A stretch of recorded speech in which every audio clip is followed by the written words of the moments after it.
annual total of 80,000 diversity visas. Diversity visas are visas, specifically it's a lottery, targeting people who are normally their country doesn't send a lot of people to the United States. So a lot of African countries are on that. There are a few Eastern Europe countries that are on that, and some Asian countries that are on that. But it's basically targeting through a lottery countries that haven't reached that 7% cap. But by the way, Mexico, India, and Canada are all three excluded from diversity visas, because those are the three countries that we get the largest number of immigrant applications from. Biden has delayed implementing a rule that Trump put in place that sought to prioritize the H-1B visa selection process based on wages. So basically, it would raise the wage of H-1B recipients overall, which are high-skilled and agricultural people, and then become a burden for the employers, but then also the H-1B visa holders. In addition to that, when he wants to not allow for American workers to be hurt because H-1B visas, the employers are paying so low because they can. So he's wanting to stabilize that with the National Labor Board.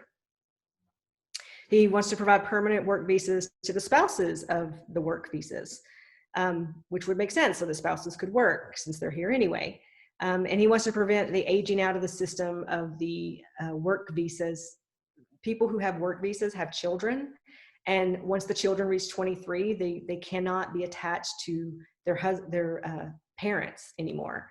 So then they might not be able to stay in the country even though their parents are here and they're established. So it's saying, you know, why the people are already here, they're already productive, they're attending our schools, they're maybe working.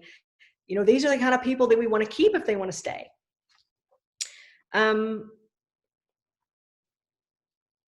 Trump, the Deferred Action for Childhood Arrivals, DACA.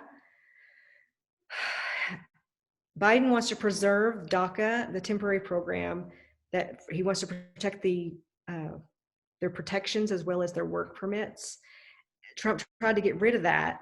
The House passed to give DACA a path to citizenship, but the Senate plans to filibuster it.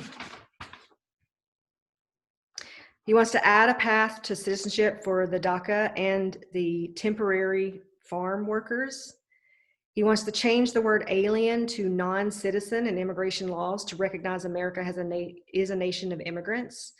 He wants to eliminate the 3 to 10 year bars that keep families apart. There's a part of the immigration that if you do certain violations, you can't apply for a green card for 3 to 10 years. So that separates families because you actually have to go back to your country before you can apply. And he wants to explicitly include permanent partnerships and eliminate discrimination that LGBTQ families face. He wants to add a No Ban Act that would prohibit discrimination based on religion and limits presidential authority to issue such bans. He wants to, on the border wall, he wants to require that environmental impacts are completed before federal and state and local laws can be waived for walls to be built. And then he wants to put a lot of money toward technology on the border and training on the border and implementing regulations for use of force on the border. And when I say on the border, by the way, on the border is like 100 miles from the border, which is interesting. It's everywhere where the Border Patrol can hang out and detain people and arrest people and that kind of thing. That's a good thing. like we really do need for our border patrol to have kind of the same oversight that law enforcement should have as well, which is you have a job to do and we shouldn't fear you more than criminals. So these are the main things that Biden has. There's lists more of things that Biden has put forward, and we'll see how much of it gets through. I didn't focus on individual bills because I wanted to talk about the specifics, because these are the things that, like, people don't understand how complicated it is, and how some of them are simple fixes and some of them are very complicated, but usually it's just thrown into this bucket as though all immigrants are the same, and they're not. Their situations are not the same, and even if they were, the laws are not the same. So it's understanding how complicated it is and seeing how we could improve it on these individual classes, let's say, of types of cases, to both have a secure border and to have a humane border. Because I would like us to at least pretend. I want us to actually try to be the beacon of light instead of pretending to be the beacon of light. So I will. And the other question that I didn't do was lessons learned. So what are some lessons learned and thoughts when you ran for office, and what will you run for, or will you run for office again? So lessons learned, gosh, it was the time of my life. I have to tell you that I have never had so much fun in anything that I've ever done than running for US Senate. It was action packed. It was never knowing what was going to get thrown at me. It was meeting so many kinds of people. And it was, for me, I felt like I brought understanding a lot. Like, when people asked me questions, I actually answered the questions, and would tell them sometimes that it's complicated, and summary, like, here's the summary, but know that it's bigger than that. And that's one of the biggest problems I think we have, is that people don't understand. But even if they want to understand, it's difficult, and the people with that understanding aren't always available to share. Arizona's big, it's diverse, learn that. There's actually a place in northern Arizona where you have to leave Arizona and come back in order to get there. Sometimes, doing the schedule, I was doing 4 to 6 events per day, every day, except for 10 days out of 16 months, only 10 days was I not doing 4 to 6 events a day. And those 10 days, actually, I went out of the country because my husband's father passed away. So that's why I left and didn't do anything at that time. But I was still doing things online. I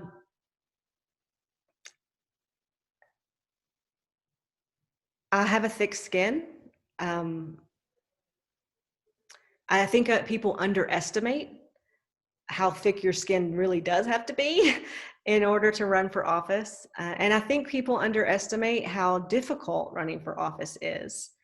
And I think people underestimate how difficult it is to bring Democrats together. Because when we say that we're a big tent, that's actually doesn't mean that everybody fits under it. But it means that a lot, like we put a big net out there, and there's extremely diverse people that fit under this tent, and getting those extremely diverse people to agree on anything is difficult. And this is one of the things that really separates us from Republicans. Is we always say, well, they have better messaging. Well, that's because if they say pull yourself up by the bootstraps, all of their people are cool with that. If we say give everybody a free paycheck, everybody in the Democrats not okay with that. If they say deport everybody. The Republicans are good with that. If we say open up all the borders or only let people of color in for a change, all the Democrats aren't okay with that. It is so difficult messaging for Democrats. I used to argue even over healthcare. Like I think everybody should have healthcare. So I would say healthcare for all. But then people would want to argue, well, no, it should be single pay. It should be Medicare for all. No, it should be Medicaid for all. I don't care if you call it the top hat. I just want everybody to have healthcare. But we get stuck in that minutia. And for me, I was fine with that. But it's something that people should recognize. Granted, I get upset too because some people won't take a position because they're trying to please everybody. I took positions. I definitely took positions, and I believe taking positions is the way we should do it. We shouldn't try to please everybody by saying nothing. But believe me, it's difficult. You take a position, and the Democrats will get you on both ends for every position. Could you? Okay, I think I got all of them. All right. Yes, you'll have more. Well, let me say something, Deedra. You gave us fantastic information, incredible, and you need to be in the Senate. All right, because you're very, very knowledgeable, and this is an extremely complex situation. Immigration. Who is ever going to solve it? Like you said, people have to wait 4 years to even get on a docket. I mean, to even get heard. How's that ever going to be solved? What would you do if you could? How would you solve it? Well, I mean, the hardest thing for me is I don't understand. I mean, I understand why we do it, but it's not a good idea. We try to put as much in a bill as possible and try to get it passed. And part of that is negotiations, because we have parts in there that we're willing to take away so we can pretend we're negotiating. We're trying to get as much accomplished as we can because we might not ever get another immigration bill heard or any bill heard. I mean, I understand why we pack so much in it, and also we put extra stuff in it to get people to vote for it because they wouldn't vote for it in the beginning. I mean, it really does seem simplistic that we could have one bill that says one thing and start shaming people. Like I said in my U.S. Senate campaign, there should be, if somebody asked me, if you were in the Senate now, what one bill would you put forward? I said, one bill. The United States of America never puts children in cages, period. That's it. That's all it says, right? And anybody who doesn't vote for that, I'm going to shame them, right? But I do understand why they don't do it. But it seems like if we did try to do some of these complicated things one thing at a time, I mean, think of DACA. DACA's complicated, but one bill that says that DACA, people under DACA can have citizenship. It's not simple, but that's a simple bill that would solve a problem. There are lots of things that go with that, but we could sell it and we could fix a lot of people's lives. A lot, like thousands and thousands, I think like 100,000 people, we could overnight with one bill fix their lives, right? But, that really is, it's difficult to get. They'll do it with resolutions, by the way, which is funny to me. We won't do a bill that doesn't have a whole bunch of crap in it that we're going to argue about for days. But then we do resolutions, and the resolution only says one thing, and we're able to pass those. So maybe it's because we put so much into a bill that we can't get them passed, because people can argue. People can say, oh, well, I loved the bill, but they had this one thing and I couldn't do that. Just couldn't do that one thing, even though it's going to hurt people. Well, your passion is infectious. Really cool. Dean or Carolyn Chosi have a question. Hi, Deedra. Carolyn's on the road today, but we have your book, and I just wanted to give another plug for it because we really enjoyed it. It's humorous, but it's also very thought-provoking, and it makes you reevaluate what we're all about and what we are. So I just wanted to give you a plug on that. Also, are there some things that we can do for these countries, El Salvador and others, that would be helpful to keep people there? Not that, I mean, individually or the country? The countries. Yeah. No, I mean, like Help what we could do stabilize for them other or countries as individuals, or what we could do for other countries as the United States. other countries as the United States? What can the United States do?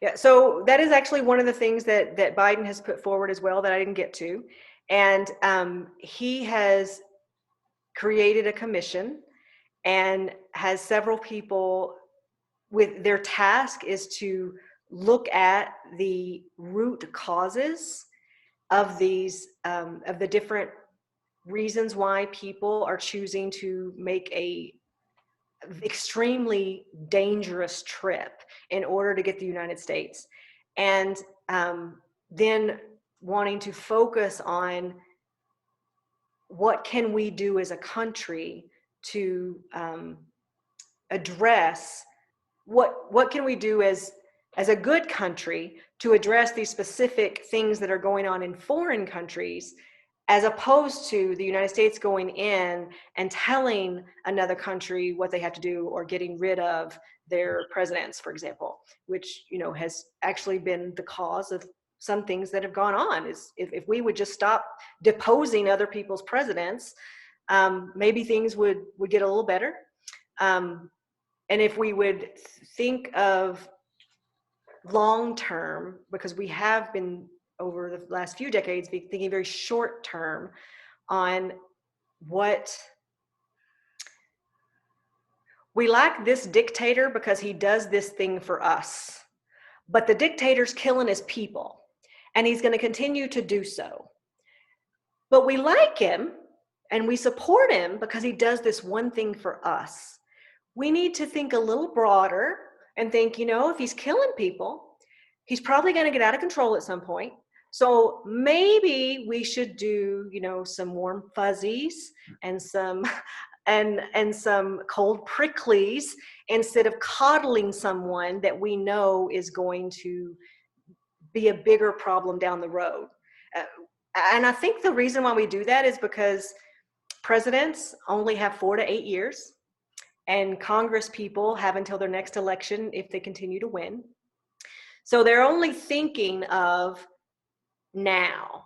And we as a country, we need to start thinking the way they used to, which was, what do we want our future to look like?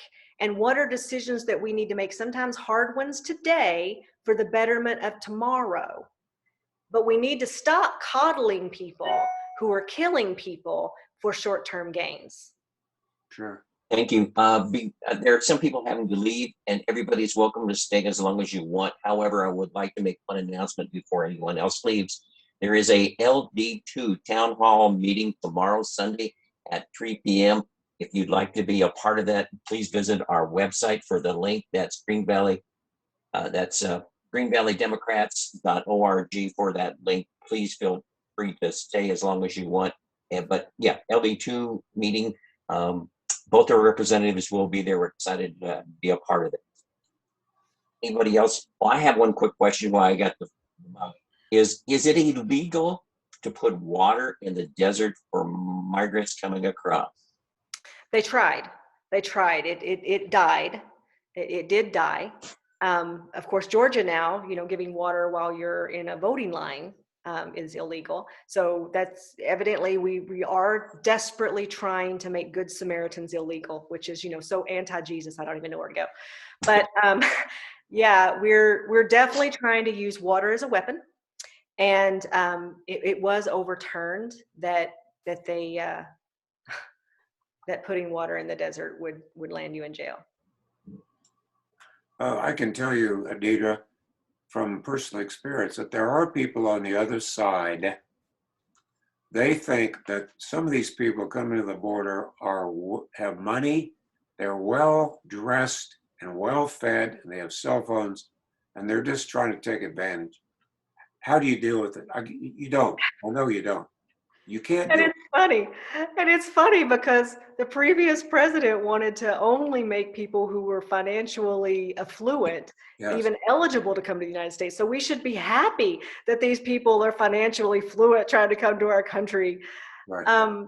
It's just astounding the gymnastics that people do in order to justify the haves and have-nots, and honestly the fear that someone might do better than me.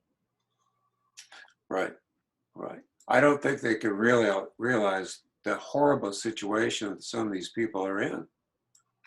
What You know, they've had to endure. the same thing,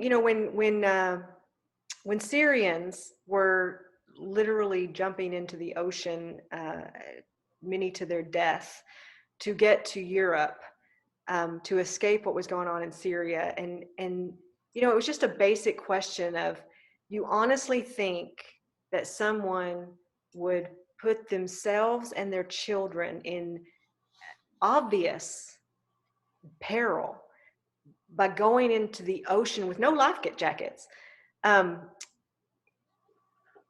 get to another country? You think that they did that for joy, for jokes, seriously, how desperate do you think that you would need to be to put yourself and your children into a non-ocean faring boat with no life jackets for a couple of days of travel without knowing what the ocean, the weather, the animals, or anything else are going to be going on?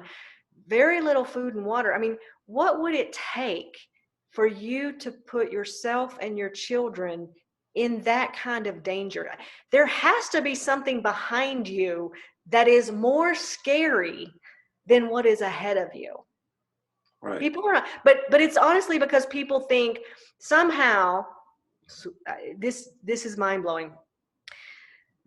There are Americans who actually believe that Americans are the only rational, loving human people walking the face of the earth. They actually believe that brown people don't love their life and their children's lives as much as an American does.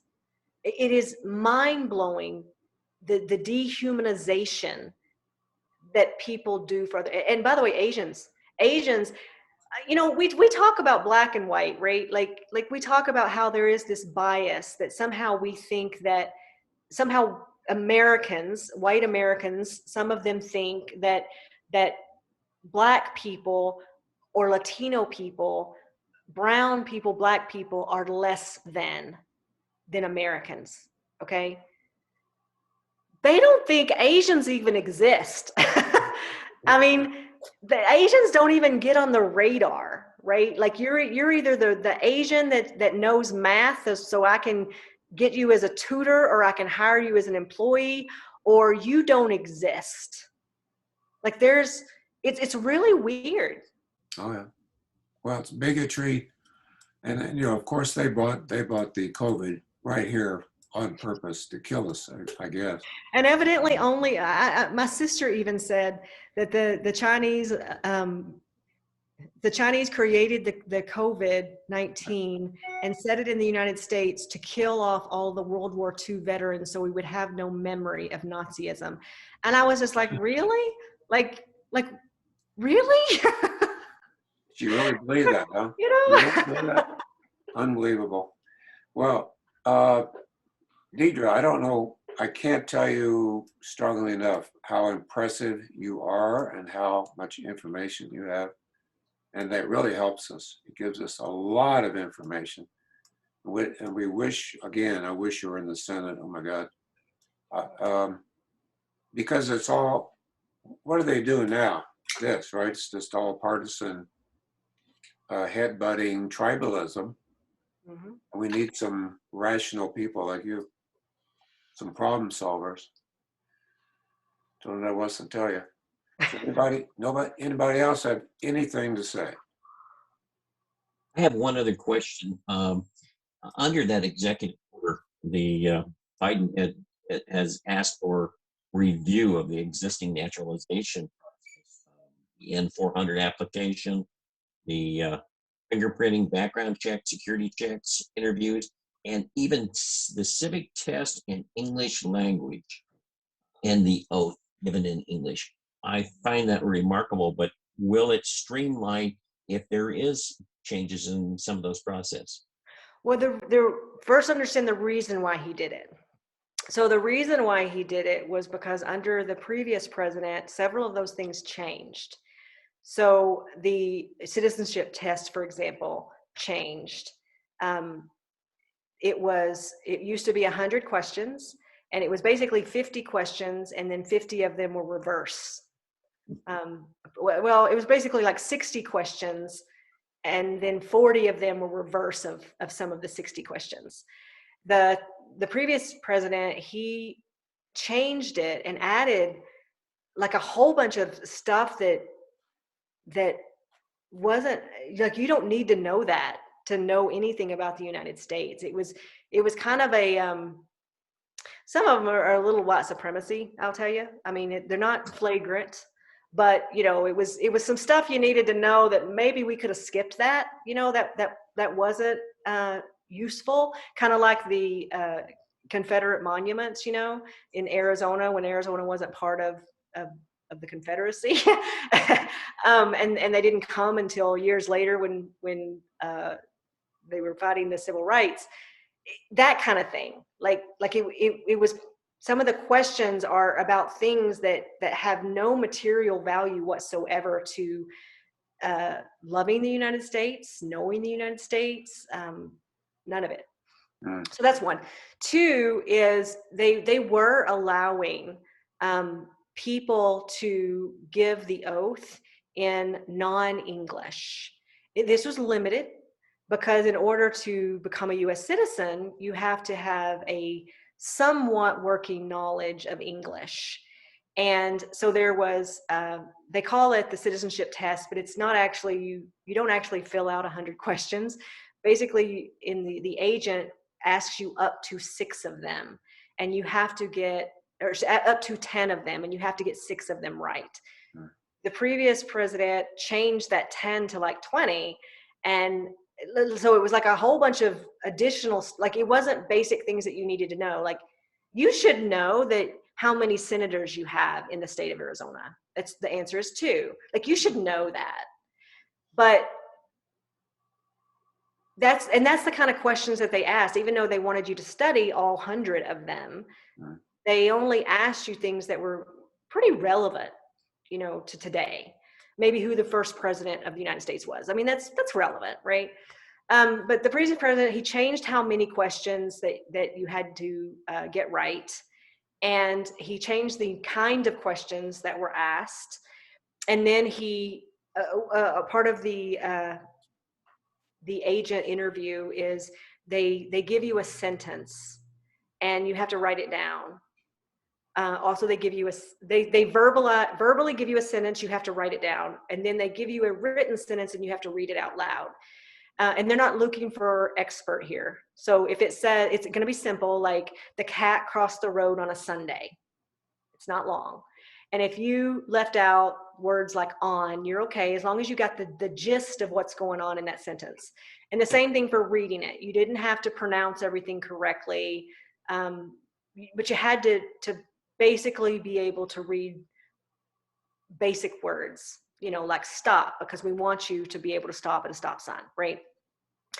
The previous president changed that so that they were the questions were a little more difficult. I mean, I won't go, they were pretty okay. But then he didn't want you to be able to say the oath in any language other than English. So let me tell you the problem with that is, I'm a Muslim, by the way, and we pray traditionally in Arabic. Arabic's not my first language. So when I first started praying, I learned everything in English because, you know, does it make any sense for me to pray where I don't understand what I'm saying? Like, is that really prayer? So I learned it in English before I learned the Arabic. And so now I can pray in Arabic because I know what I'm saying. So that's why they allowed people who weren't fluent in English to go ahead and give their oath in not every language in the world, but certain languages were accommodated, like Spanish. And they watch you, by the way. I've been to so many citizenship ceremonies, and when you say the oath, they watch your mouth. If you don't look like you're mouthing the words, then you fail. You don't get your and that's on the oath day. That's on the day you've passed everything and you're just swearing. If your mouth is not moving to the words, you don't pass. You don't get your certificate that day. So by not allowing people to say the oath in Spanish, for example, if English they're not fluent in, then you're actually having them say an oath, or at least mimic saying an oath that they don't understand. Is that an oath? No. Yeah. So that's why Biden had said, we need to look at these things. Are these things actually effective, and are they needed, and do they accomplish the goals that we as the United States want to accomplish, such as having people say the oath and actually mean it? I'd like to ask your opinion. Do you think that the stable genius could have passed that test? The stable genius, former president. He would have argued over the testing, and he would have argued over the grader. Yeah, right. I don't think you I would. will tell you, I'm an attorney, and Yeah. my husband's an immigrant, and I was helping him study for this test. And I was a straight A student in school. I was a straight A student in college. I was a C student and an A student in some classes in law school, but law school is a whole other animal. and I passed the bar on my first time. And history is absolutely my number one favorite subject. And I had to look stuff up Oh yeah. when we were doing the test. And my husband was, paranoid. I mean, he was just like, oh my God, how, and we studied for like 6 months. Like every day I had printed them out on cards, and every day, we would review them and go over them for like 6 months. And then the test was a breeze because they asked, 6 easy ones. But most people could not pass the original test. Most Americans could not pass. The one that the previous president recreated, even fewer Americans could pass. Yeah, I'm sure. We got 2 notes. Excellent, very informative. Thank you from Lois and Mike. Thank you so much. Learned so much from Carol Wright. And I'm sure everyone thinks the same, feels the same. Doug's got his hand up. Yeah, I just thought that Deedra would be interested to know that when myself and my daughter did the citizenship test 20-some years ago, the test began by saying the seat of government is in Washington. And I asked the tester if I should append DC after that. And I guess what subsequently happened would amuse you, because after he asked us all the simple questions, he sort of went deeper and deeper, and eventually got to the point where, he'd gone through Seward's Folly and the Louisiana Purchase, and he eventually asked if we could explain the Monroe Doctrine. Mm.